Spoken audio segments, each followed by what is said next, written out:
హేతుబద్ధత ఉండాలి. ఇవన్నీ కూడా ఎక్కడికక్కడ సమీక్ష చేస్తాం. పెట్రోల్ డీజిల్ కూడా ధరలు నియంత్రణ చేస్తాం.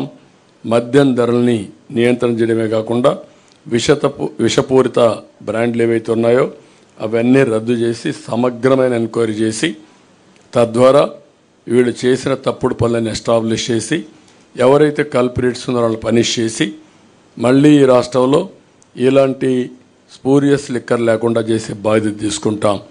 అన్నా క్యాంటీన్లు ఏర్పాటు చేస్తాం. ఇంకొక పక్కన రేషన్ పంపిణీ విధానం కూడా సమీక్ష చేస్తాం. Fee reimbursement, aided colleges, private fee విద్యార్థులకు ఫీజు ఇప్పిస్తాం. కాలేజీలకే రుసుము చెల్లించి మళ్ళీ సర్టిఫికెట్ రాకుండా పోవడం, ఎగ్జామ్స్ రాకుండా పోవడం ఇలాంటి సమస్యలు లేకుండా చేస్తాం. ఉచిత ఇసుక విధానాన్ని తీసుకొస్తాం.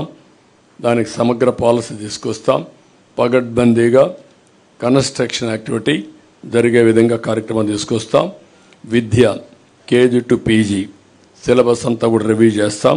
రాష్ట్రంలో అనేక స్కూళ్ళు 117 జీవో వల్ల మూతపడిపోయినాయి. అవన్నీ ఏం చేయాలో చేస్తాం. విదేశ విద్యని మళ్ళీ ప్రారంభిస్తాం. మళ్ళీ అందరికి వర్తిస్తాం. 100 రోజుల్లో గంజాయి అదే మరిగా ఏదైతే డ్రగ్స్ ఈ రెండు కంట్రోల్ చేస్తాం. ఐరన్ హ్యాండ్తో డీల్ చేస్తాం. ఉక్కు పదంతో అణిచివేస్తాం. ఎట్టే పరిస్థితుల్లో ఈ రాష్ట్రంలో డ్రగ్స్ ఉండడానికి వీల్లేదు, గంజాయి ఉండడానికి వీల్లేదు. 5 ఏళ్లలో ఒక్కసారి కూడా సమీక్ష చేయనటువంటి బాధ్యత లేని ముఖ్యమంత్రి. ఊరూరా నిత్యావసర మంచినీళ్ళు దొరకలేదు కానీ గంజాయి దొరికే పరిస్థితి వస్తూ ఉంది. అదే సమయంలో ఆక్వాకల్చర్ని అభివృద్ధి చేస్తాం. సమగ్ర అభివృద్ధి ఇవన్నీ జరగాలంటే సమగ్ర అభివృద్ధితో ముందుకు పోవాల్సిన అవసరం ఉంది. ఆ సమగ్ర అభివృద్ధి చేస్తాం.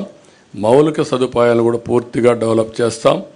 గ్రామాల దగ్గర నుంచి రోడ్ ఇన్ఫ్రాస్ట్రక్చర్ ఉన్నది బెస్ట్ ఇన్ఫ్రాస్ట్రక్చర్ తయారు చేస్తాం. గ్రామాల నుంచి మండల హెడ్ క్వార్టర్ కానీ మండలాల నుంచి జిల్లాలకు కానీ